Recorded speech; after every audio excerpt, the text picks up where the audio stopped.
அனைவருக்கும் வணக்கம்.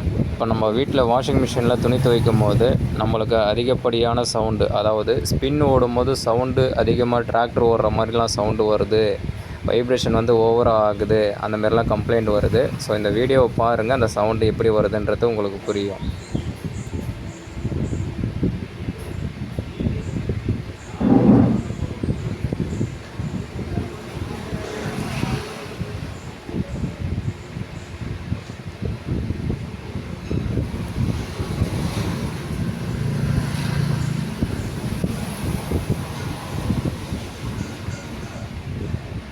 அந்த பின்னாடி 2 கம்பி மாதிரி இருக்குது இல்லையா?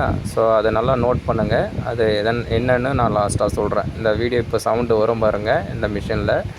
ஸோ இது மாதிரி உங்கள் மிஷின்லேயே வருதான்னு செக் பண்ணுங்கள்.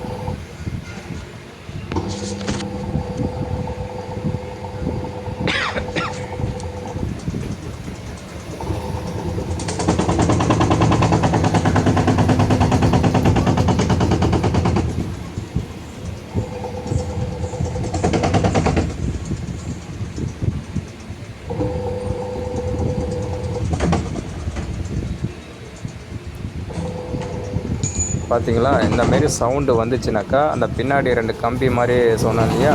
ஸோ அது பேர் வந்து சஸ்பென்ஷன் ராடுன்னு சொல்லுவாங்க. அதை அந்த கம்பி மாரி வந்து 4 சைடும் இருக்கும். ஃப்ரண்ட்டில் 2, பேக்கில் 2. அதுதான் ட்ரம்மை தாங்கி பிடிக்கிறது. அதோட ஸ்ப்ரிங்கு டென்ஷன்னு சொல்லுவாங்க. ஸோ அது குறைஞ்சிடுச்சுனாக்கா உங்களுக்கு நீங்கள் துணி போட்டிங்கனாக்கா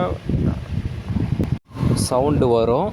அதை சவுண்டு வரக்கூடாதுன்னா அந்த 4 சைடும் இருக்கக்கூடிய அந்த ராடை வந்து நம்ம சேஞ்ச் பண்ணணும். சேஞ்ச் பண்ணுறது எப்படின்னு அடுத்த வீடியோவில் கண்டிப்பாக போடுறேன். இந்த வைப்ரேஷனுக்கு இதுதான் காரணம். நன்றி.